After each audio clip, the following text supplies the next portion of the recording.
Hey everyone, get ready to be absolutely fired up, as today I've got an extraordinary guest on the Sweat Success podcast, and he hails from the beautiful town of Baraboo, Wisconsin. Really inspiring story that he's going to be sharing with us. He's helped serve countless lives, both in the gym and through fire rescue, tactical fire rescue. And I met this guy over 10 years ago when he started working for me in one of our gym locations. As with many of the coaches that I've had work with me, they tend to aspire to own and grow into something more. And our guest has done just that. Now get this, our guest has served as a firefighter. Like I said, he's been putting his life on the line daily. He demonstrates extraordinary courage and selflessness to protect his community from danger. His dedication, our guest's passion for health and wellness, led him to become an entrepreneur. And he opened up a phenomenal gym right in Baraboo, Wisconsin. This gym's more than just a place to work out. It's a community hub. I've been there a couple times where people from all walks of life, they come together, they're supporting each other. When I walked in not long ago, I was greeted with hugs, even from a new employee that didn't even know me, saw me for the first time. And they really support one another. They're really achieving dreams there. And that's no joke, because I saw it firsthand. And he's a living example of how we can transform our lives and the lives of others through determination and hard work. So if you think that's impressive, wait until you hear about his commitment to giving back and what he does in the community. He's really a relentless force for good. He's got like this ridiculous amount of certifications and things that he's done. I want to read a couple of these off because he just shared this with me. He's coached and has been a personal trainer for over 20 years, certified under multiple nationally accredited systems, certified under the Fire Academy instructor in Madison College, law enforcement, Baraboo Fire Department, board of directors, Baraboo Fire Department. Just the list continues to go on and on. Self-defense, combative instructor, powerlifting, tactical athletes. He's done so much stuff. So I'm super excited to have on today this episode of Sweat Success, Brandon Green. He's a man who embodies that essence of what it means to be a leader in the community. Brandon, welcome, man. What's up, Benzo? It's good to talk to you, man. How are you? It's been a while. Yeah, buddy. Always good, though. I know. So I want to get into this a little bit, because before we even jumped on here, one of the things we were talking about is the fact that you're an open book. I said, hey, what can we talk about? What do you want to talk about? I had a few things on my list, but you said, hey, I have no problem talking about some things that a lot of people don't talk about. So I'm going to let you share that before I even open the can of worms. Tell everybody kind of how you got started in the space and really how it's evolved. Because it started in a place where maybe you didn't think it was going to start. And it's evolved into something where a lot of people lean on you. You are really a true pillar in your community. And it's not just team members that lean on you, and sometimes you lean on them, but it's the community members that lean on you. And, at some point in time in your life, maybe you didn't think that was going to happen. You want to talk about that a little bit? Yeah, man. I think one of the important things that I try to do on a consistent basis, whether I'm speaking nationally or working in the fire service realm or in the fitness realm, is really just remind people, like, I'm nothing special. All these accreditations and certifications, I was held back multiple times. I think in elementary, my mom just found that out not too long ago. It was like third, fourth grade, held back once, but also changing schools so many times in middle school and high school, getting into so much trouble at schooling. Like I barely survived, man. If I came home with a C or a D, my mom was elated. But yeah, I think a lot of I'm so lucky to be in this community. It's such an amazing, smaller community in the suburb of the Madison area. But a place where I felt like I could kind of start a new life. Early in life, man, I was thinking about pretty much myself and myself only. I was a very selfish person. Went through a lot of really big struggles in childhood that I wasn't willing to come to terms with. I wasn't really addressing some of the traumas that I had been through as a kid that I think really ended up shaping my life later. Living in a home where there was, a child molester that unfortunately lived about 10 feet away from me. Living in a community that all I could do was really lash out of anger. And that resulted in legal trouble on a consistent basis, both younger and then into my adult years, where at 25, sitting in a cell, wondering, what am I going to do with my life? Really needing to come back to shape. And a specific conversation I actually had with my mom came to light where we weren't speaking. I think I can't remember what I gotten in trouble for. It was something relatively serious, but we had gone days without speaking. She was driving me down to make sure I actually went to school that day, and it was snowing in Columbus, Ohio. We don't get a lot of snow there, so they're not used to it. And some guy's car was stuck, and I don't remember any of this. I remember the conversation. My mom tells the story better than I do, but I said, "Mom, stop!" And I hopped out of the car, and I rush up, and she thought I was running away. But I helped this guy shove his car because I saw him trying to push his car out of the snowbank. And I helped him push his car while he hit the gas and he drove away. And I got back in my car and I looked at my mom and she's crying. And she looked at me and I said, "What?" And she goes, "You got one of the biggest hearts of anybody I've ever met in my life, but you're a coward because you're scared to show it." And that conversation, that sentence really shaped, I think, the rest of my life from the time I was about 23, 24 on, to say, I'm blessed enough to really know what I'm on this earth to do. I've been told it by multiple people. I'm here to help people, man. But I was scared to show it. So after about 25, I really started knowing that my ordained purpose on this earth is to help people. And fitness being literally a life-saving pill that, without it, I would not be sitting. Why was fitness? I'm gonna stop you because you hit some you're things. Good, man. Go ahead. We haven't talked about this in this much detail. No. So, yeah. So I'm intrigued because I want to know a little bit more about that. I mean, I knew a little bit about your history. You said sitting in a cell. If somebody listens to this, they're gonna be like, "Sitting in a cell, what does he mean?" So, for clarity's sake, you were put in jail, right? I was. And I was looking at 3 separate felonies, charged going to court, looking at least 10 years in prison on 3 charges that probably were going to shape the rest of my life. So ended up taking a plea deal about a year out, ended up serving a year in and 4 years on parole. And at that point in life, how old were you when you finally got out of jail? I was in and out of court for about 2.5 years. So when I got out, I was 20, just turning 26. Okay. And at that point, I mean, some of this was like, did you have like an ankle bracelet on, one of those? What do they call no, those? As I came out, it's a locator to make sure if you're on house arrest, you're not able to leave. But no, when you're on parole, especially depending on the state that you're in, you just have consistent check-ins, whether weekly, monthly check-ins, pee in a cup, don't commit any future crimes. And you didn't have that. You didn't have that luxury of house arrest. Nope. So you were literally in a cell, and you had Yes, this sir. conversation with your mom before you went in. Oh yeah, that conversation with my mom I was probably 14, 15 years old, but I think at that point in my life, when I turned 25, sitting on my bed inside that cell, that conversation is literally what I think came back and hit me square in the face. I lost my grandmother where I was in, and my parents were too embarrassed to tell her where I was. So she didn't understand why I didn't come to say goodbye.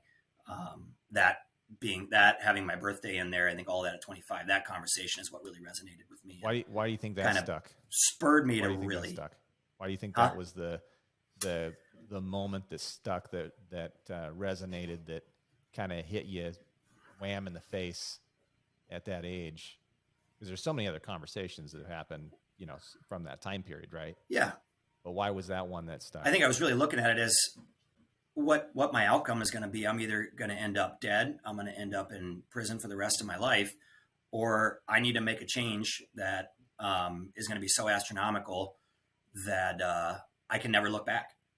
That's unfortunately 86% of offenders in this country reoffend and go back to prison. And I was not willing to be a part of that percentage. So it was time for an astronomical change, and dedicating my life, farther to my faith, my family, and fitness, man. It's my anchor, my priorities. And it took a lot of uphill battle, but my priorities didn't really shift and haven't shifted since then. So, then you fast forward and you got into fitness, and why was fitness the thing that saved you? I mean, you look at things and Well, fitness, yeah, and fitness was there long yeah, before that. It was my outlet. Honestly, I'd probably been in more trouble. Getting into Muay Thai training and training as a Muay Thai fighter was kind of the original exposure to where I learned, fighting for me was always out of emotion and anger, and learning to control my emotions, and learning that fitness was that outlet for me. Literally the pill I needed to take every single day to be well, along with my faith, became where I cannot have this not in my life, and wanting to share that with other people just for those that may be able to use it in the same way. That's where it really shaped. That started around 17, 18 years old, where I really just was in the gym all day long, every day, and refusing to leave. So it just fast forward that another 7 and 8 years, it just continued to become not just an outlet, but at that point, something I wanted to share and something I felt I had to give, so that others could be successful with it in their own way as well. Okay, so we met when you were 28. When did we meet? Oh, yeah, I would have been 28, 29. Yeah, moving up to Wisconsin at that point. My friend was my former wife, my wife at the time. We had just had a kid. I had just cleared my 4 years parole, so I was free and legal at that point. I'd actually started working with the probation office at that point, working with some of their offenders to try to really help bring some positivity to their life, things that they can focus on to improve. Working with law enforcement at that time with some of their street tactics and development. So really strong relationships down in Lee County. I built my own training business down in the Fort Myers area, doing personal training out of multiple different gyms with multiple different trainers. And a friend of mine from the gym was murdered. He lived about a mile away from me, had a daughter about 6 months older than mine. My wife at the time had been pushing me to move to this tiny town called Baraboo, Wisconsin for over a year, and I just didn't want to have anything to do with it. But as that happened, it was kind of that catalyst that I said, I don't want to raise a family down here, and it's time for me to have a fresh start. And brought me up, and through some mutual friends, met you and your brother, and started training at the fitness facilities up here in Wisconsin. Yeah, that was a good start, man. Because I think once you came in, things started shifting in a positive way.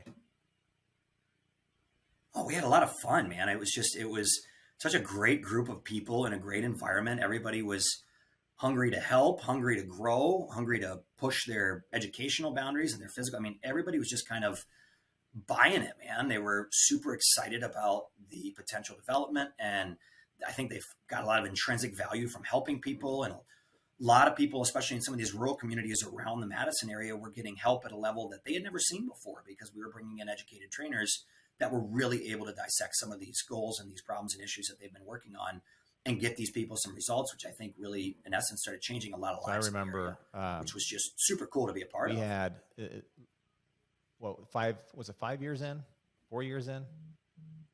How long was it before you started thinking about you wanted to kind of do your own thing? Yeah, it was about 4 or 5 years in. I started thinking about maybe just taking a step back, because, at that point I was dealing with a lot of those different trainers at a lot of different locations, and just going back to maybe doing my own thing, right? And just really focusing more on the one-on-one interaction. I'm made to work with people, man. And I can do policies and procedures, but people are my passion. So getting a little bit involved and actually bringing things down to a smaller segment where I can be, more effective with people one-on-one, whether that be employees or training clients or members or community members. That was kind of I felt the itch kind of in the back there of just getting my hands dirty again, and getting really down into the growth aspect of it. And I remember we had a conversation. We had a few conversations, but you wanted to grow this concept of a gym. I know that you wanted to do training. You wanted to have members. You didn't have the whole idea formalized. And I think one of the things that people can learn from you is that process, because I remember the back and forth. I remember we talked about it, and I said, you're going to be on this thing for 2 or 3 years before you really feel like you can start giving the reins over to somebody else. And, Right. Yeah. it was probably around 2 or 3 years when that actually happened. But there were a lot of different things you wanted to do with the facility because you had all these ideas. And you tried a bunch of different things. You tried at low membership cost. You adjusted your member rates. But at the end of the day, the thing's got to like earn revenue. I mean, you're doing something where people in the community want to come be a part of the gym, and it happens to make money, right? So that's kind of how I look at your facility. Right. It just happens to make money, and so now you have a livelihood out of it, and other people do as well, and they're also helping other people, and people are willing to pay for that service because it's great service. Some go into this and they go, I'm money motivated. And Mm-hmm. I don't want to say that's the wrong way to look at it, because I think some people could enter this game from the financial perspective and go, this, I'm looking at my books. This makes a lot of sense to open this type of business. It'll make me some money. But your perspective on it was completely different. It was kind of like I'm going into this, my back's kind of against the wall because I'm signing a lease, and we'll see what happens. But I want to help people. And that was your whole prerogative. Yeah, I mean, I think you said it perfectly. My back was against the wall. I put everything I had on it. I put my house on it. I put my car on it. I will sign whatever it is you need me to sign to make sure that I have the funds that I need to be able to do what I do. And, I mean, I got 2 kids to think about and a wife at the time. Like, I needed to provide for my family. So failing was not an option. To me, failing is, you try something, it didn't work, and you stop. Like, no, I will make 1,000 adjustments if I have to figure out the one that does work. I was at a point then that, I think revenue in the fitness industry sometimes have a unique relationship. You can be very financially successful, doing this. I still laugh to this day that I get paid to do what I do. I think it's a joke. I think it's hilarious because I love it. I will do this. If I could do it for free, I would. But money isn't evil, especially in the fitness industry, because that revenue allows me to give more things to my employees, more things to my membership, more things to my community. We are heavily partnered with a couple community organizations that we donate pretty heavily to every year. My members want new high-end equipment, and that's what they're going to get. My trainers want high-end training, and that's what they're going to get. So I think that revenue I need, as a conversation I have with my accountant, I said, hey, your job is to make sure that I have the money that I can do what I want to do. And I need money to do what I got to do. So I think at start, it was a unique relationship. It was forget about money. You have to work your absolute face off. And then at the end of the 6 months, look at where you're at and make sure that you got money to put gas in your tank. Right now, it's more of the long-term development. And you even said that. You said it's going to be 2 or 3 years before you're even looking at the long-term development of what this organization is going to be, who we're going to affect, and how we're going to do it. So, yeah, I mean, running a gym, at one point for you, I was managing 30 with, we had 250, 280 trainers at that point. As a director of operations, yeah, there was a lot of revenue to keep track of, and we did a phenomenal job, I think, in the Madison area. And there was nothing wrong with the way that we did it. We were making major impact. But yeah, I think sometimes in the fitness world, you either have to be money driven or passion driven. And I think there is a happy medium. You struck a chord for me that I just want to say, because like when we were running those clubs and we had all those employees, I remember starting the business for PT, and it was just a few locations. We had a handful of trainers and, a couple locations, and then it grew. And for me, the passion was the same driver that continues to drive you today, continues to drive me today. Probably anybody that's listening to this, it's what drives them. But it's about helping people and providing a really, really good service to make them feel better. I've always said before that naturally trainers and people in the fitness industry are horrible at building a money business, because their first instinct is to be a nurturer, and you're not focused primarily on the money. You're focused on nurturing people and taking care of them. It just so happens to be because you're doing such a great job at that, you end up making money. So one thing that I think faltered for our business, for for the personal training business at one point in time was we were moving at such a fast pace that the quality of training and the quality of coaching other trainers to get up to par, it started to fall away. And the customer service, the level of customer service, maybe the way that I would have handled them or the way that you would have handled them, because you're talking thousands of clients, right? If you could handle every single client, you would have taken care of them, but you can't, right? So your growth mode with one location has been such that you've been able to be invested and involved in almost every single client interaction. And because of that, I think that's what's kind of held the community together, because everybody in your gym knows you, all of them. There's not one person in your gym that does not know who Brandon Green is. And beyond, outside your walls, everyone knows you in Baraboo because you've been involved. So I think one component that I just want to highlight here is that you said in the beginning, you were just going, you were just kind of moving. 6 months down the road, you kind of stop and take a look and see if you had money to put gas in the car. I think now that you've evolved to a point and your business has grown and you're now looking at shifting and making some dynamic changes on how you want to continue to evolve the business. I talked, and you're, potentially thinking about, a solution for having your own location, where you own the real estate instead of leasing. And looking at that whole picture, now that you have that point, you had certain things you had to put in place. And one of them was an accountant. At what point did you go, I can put gas in the car. I probably should get an accountant because I have all these transactions that are happening and I don't know what's going in and what's going out. When was that? I would say, after a year and a half to 2 years of real operation, and looking back at something I should have shortened, I should have been more involved, more aware of the business aspect of this. Even with my previous work experience, it wasn't a knowledge base. I was so focused on the people, the growth, the employees, the members, the community, that I wasn't spending enough time in the business aspect of it, which I think would have fast tracked that a little faster.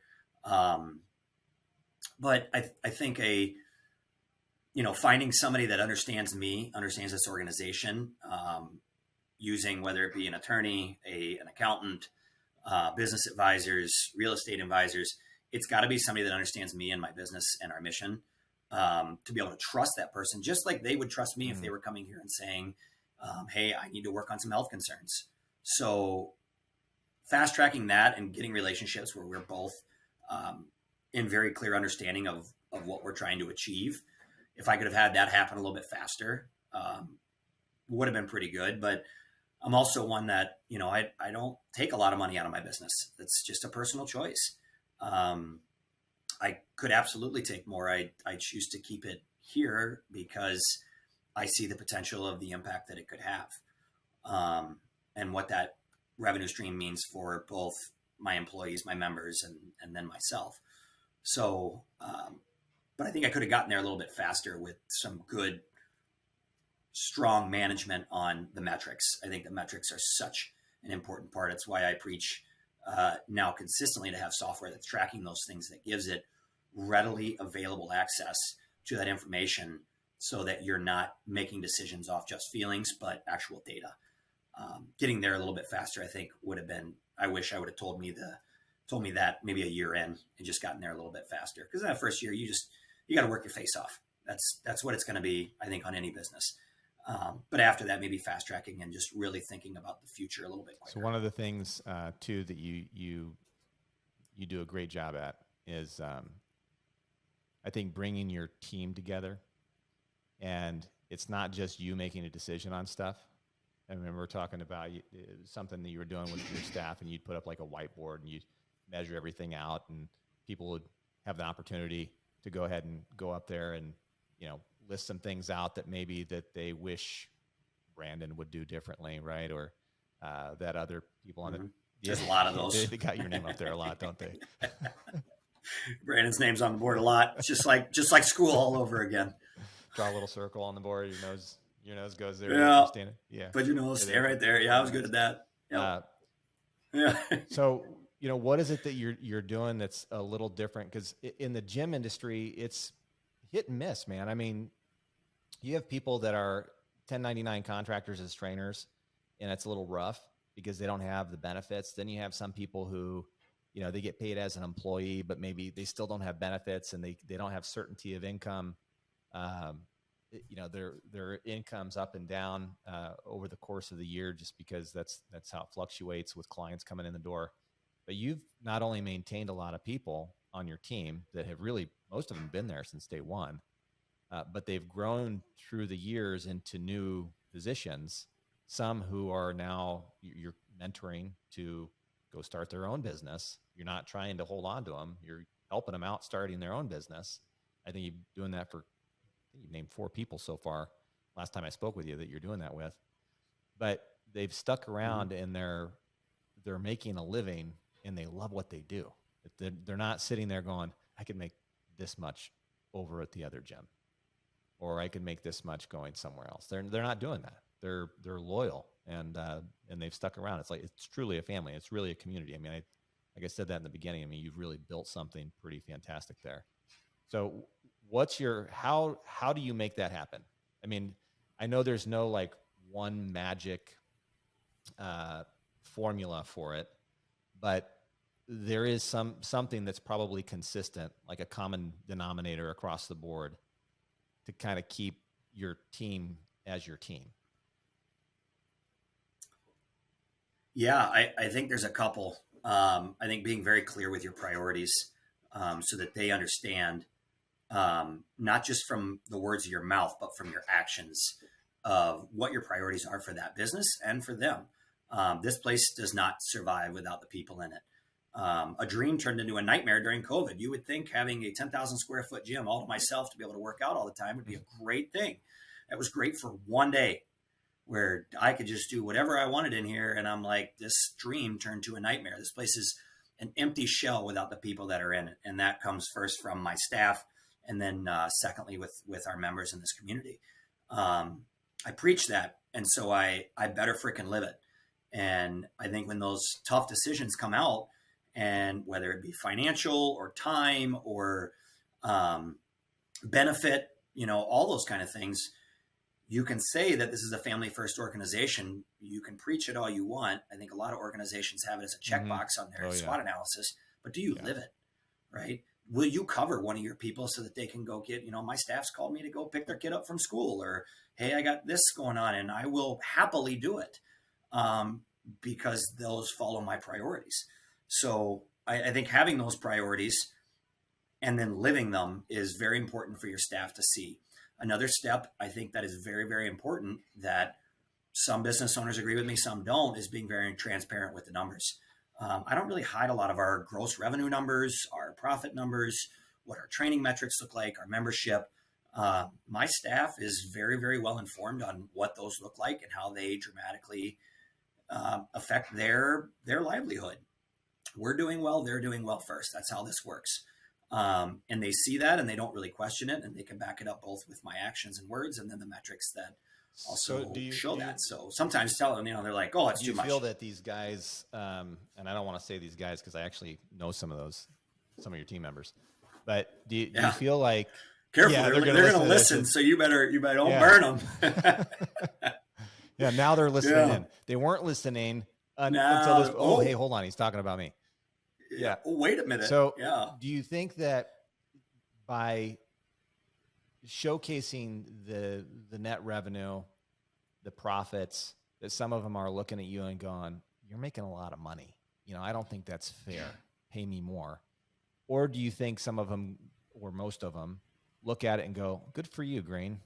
Good for you, man. I'm glad that you're able to finally, pull this thing off, because your first 2 years were hectic.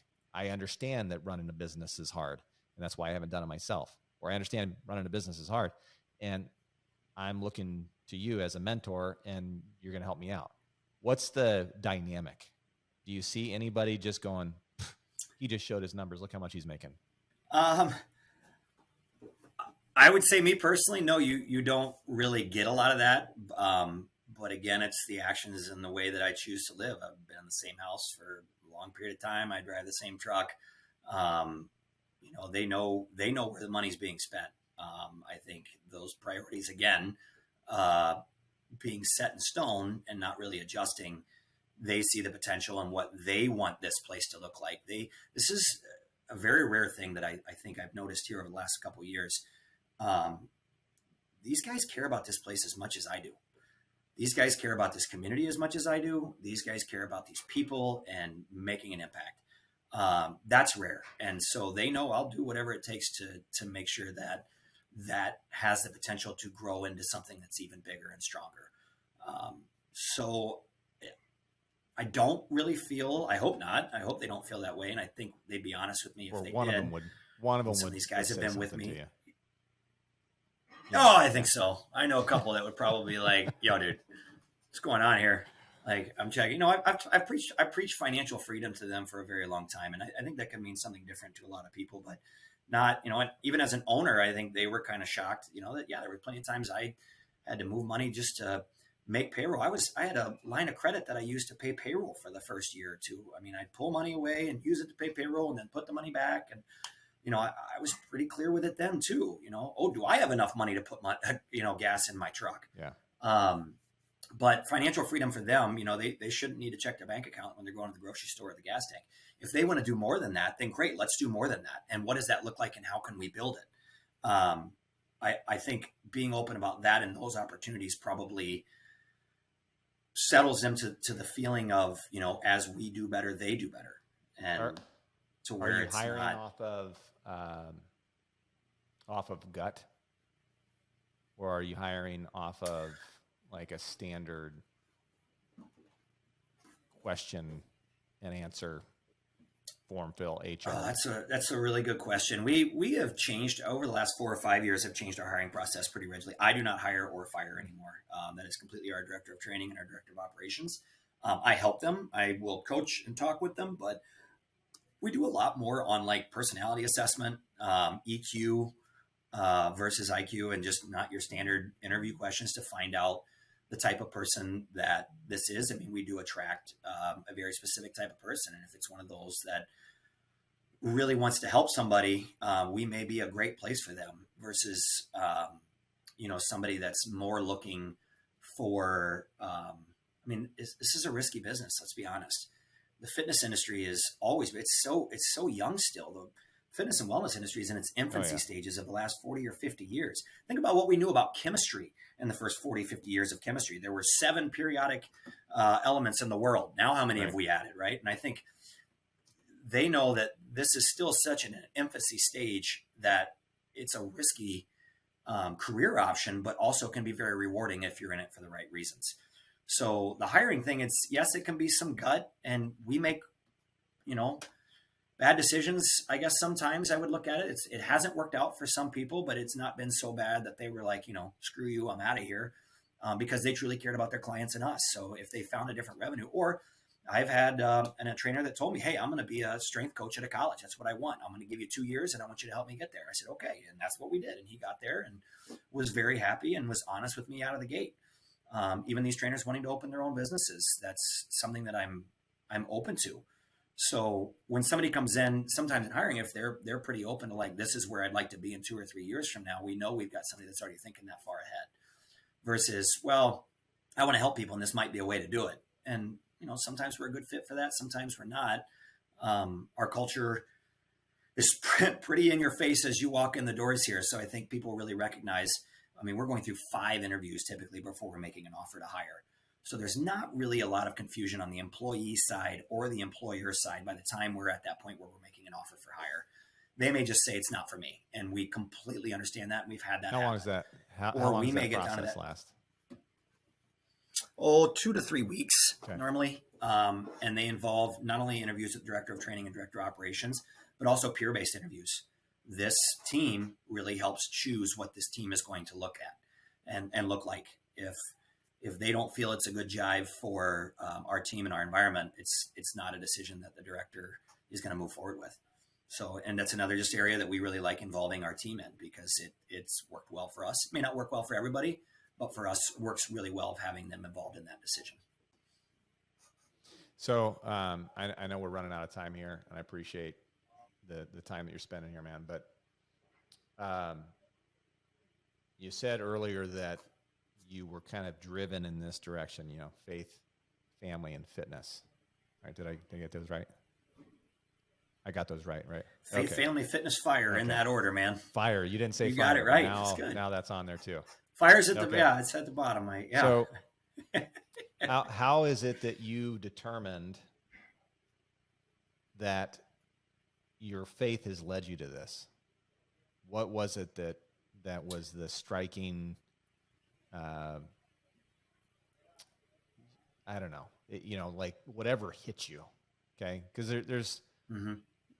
I'm a very faithful person. I believe in God. That's my personal, direction. That's how I believe we go to church on a very regular basis. So that's my viewpoint. I believe that there is a God out there. I also believe that science plays a big role in things, and I think there's a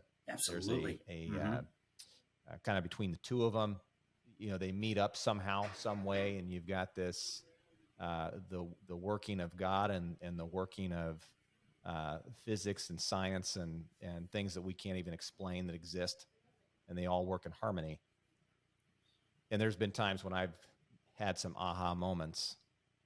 What was it for you that kind of drove you in this direction? And you go, oh, obviously I've got to do fitness. I'm supposed to open a gym. If you're getting called by somebody, you take it too. You're good, dude. Yeah, I mean, it's a very loaded question. I think it's faith for me being the central priority in my life. I'm called to do what I do. I'm anointed to do what I do. I'd love to say that I've worked very hard to have a lot of the skills and abilities that I have to reach people. But I didn't. They're a gift. And, without getting getting too deep here, for me, it's not about religion. It's about relationship. And my relationship with God is that I've been giving this task that I'm called to do. And so to not follow through with that is so much bigger than what this life is going to hold. So when I have somebody that walks in my door, and I still meet with every member that joins my gym, but when I have somebody that walks in my door and sits down and told me they attempted suicide last week, 3 minutes after meeting me, it is more of that aha, I am in the right place, because they feel comfortable in trusting me with that. When I have those people that tell me that without this place, they would not be stable, they would not survive, when I've had that from both employees and members and training clients, that we have literally changed their lives. I did not do that. My staff did not do that. We together as a team, with the gifts that we've been given, have been able to do that. A lot of the doors that have been open for me, I started speaking on the national circuit in the fire service world, presenting next to, Chief John Salko, who was the battalion chief for 9/11 and lost so many men that day. And I'm up there speaking next to him on health and safety in the fitness world. I didn't belong there. I barely made it out of school.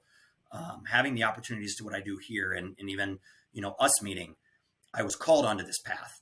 And those things, nothing in my life has been more clear than that I'm in the right environment and that I have the right tools to make a difference in this world. And this is where it is. I mean, selfishly, I want to change the world. I've learned that I'm going to do that one person at a time. And so through trials and tribulations, I mean, Michael, honestly, maybe I shouldn't even be sitting here with you. I probably wouldn't be alive if I wasn't called by God to do what I'm doing. So that's where it just, that's my why, man. It's what drives me to continue to get better too, is that at some point I have to answer for all that. And the gifts that I was given, was I using them for his glory or for mine? And that's what really drives me to consistently get better, help more people, and why I'll never stop, and why my back is always against the wall. I don't care if I'm killing it in the revenue side and have more clients and trainers than we know what to do with, or if it's just me with one person, or if I'm speaking in a prison, working at an elementary school, mentoring a young man that's getting in trouble the way that maybe I was. All those things are my responsibility, and I have the gifts and tools and ability to be able to make an impact. But I didn't earn them. So that's really where my faith comes into a line with my fitness. And that's how I start my day, man. I get up extremely early before the sun is up, and I stick my head in the Bible, and I put my face on the ground, and I take the time to do what I need to do to make sure I'm able to give to people what they need from me each and every day. And that's getting bigger and bigger. And I'm just getting started, I love it, man. Like, this is an amazing journey that we've had it here, but like, this is just the beginning of what we truly feel we can accomplish as a team and under the right circumstances. And it's never going to stop. So yeah, my back is up against the wall, but that's because we're facing forward. I love it, man. Yeah. Well said. And Yeah, I think it's important that you've identified kind of where you're at an early point in life and what your calling is. The world is a much better place, man, with you. So, and I disagree with you. I think you'd be here regardless, doing this. I think that you're definitely called to be doing these things. You've helped a lot of people. Just between us, in our relationship, the ability for me to call on you on things that I need even now today when we're talking about business or software, or I have questions about business, or you have questions about business. I think bounce ideas off each other, and even helping other people. I mean, that's what it's all about at the end of the day, right? So you got one shot at this thing, right? We got one life before it's all over. That's it, man. So. You got one life to live. And I'm so blessed to be able to know how I'm supposed to live it. As a conversation I had with one of your other podcast interviewees, I remember when I sat down with Andy Gunlock, I was like, to tell me about yourself. And I said, I am so blessed to know what I'm on this earth to do, man. And it's in this industry to help people. So it's a blessing. That's what I mean when I think it's a joke that I get paid to do this, because it's so much fun. I love going to work. I love who I work with. I love what I get to do. It doesn't mean it's not hard. It doesn't mean it's not horrible days where I want to scratch my face off or don't want to get out of bed in the morning or don't want to do my workout. Like, I think people sometimes get the misconception of that. It's still extremely hard, but when you know why you're doing it, it allows you to persevere and to be resilient, even in the face of whether it be a business struggle, a personal struggle, a professional struggle, whatever it is.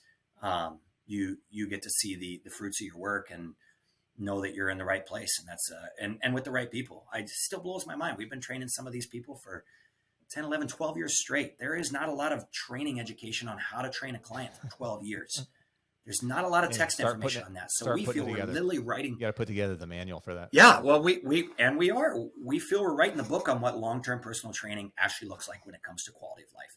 So, from running our Parkinson's program to training elite pro athletes that we train here to somebody that's never walked in the gym, what that quality of life actually looks like. And we feel like we're writing the book on that right now. Good, man. Green, man, it's always a pleasure to talk with you. It's even better when I've got you on video, because then it's animated. I know more what you're talking about when your facial expressions are there. You're not just saying something that's that maybe your face is saying something different. No, it's nice just to have you like this, man. So I appreciate you jumping on here and just having a combo. Always, man. Thanks for having me, man. It's awesome, and if it helps somebody, it was absolutely worth the time. Thanks, man. Everyone, thanks for joining Sweat Success Podcast. This was Brandon Green, the guy, the legend out of Baraboo, Wisconsin. If you have any questions, feel free to reach out to him. Brandon, where can they reach you at? You can find us on our website, baraboopulse.com. You can email me personally at brandon@baraboopulse.com. Easiest way to reach me is right there, and I'm more than happy to help anybody in the industry the best that I can. Awesome. That's another episode of Sweat Success. As I've always said, to reach success, you got to sweat a little. Brandon talked a little bit about that today. Cheers to everyone. Enjoy the show. Until next time, we'll talk soon.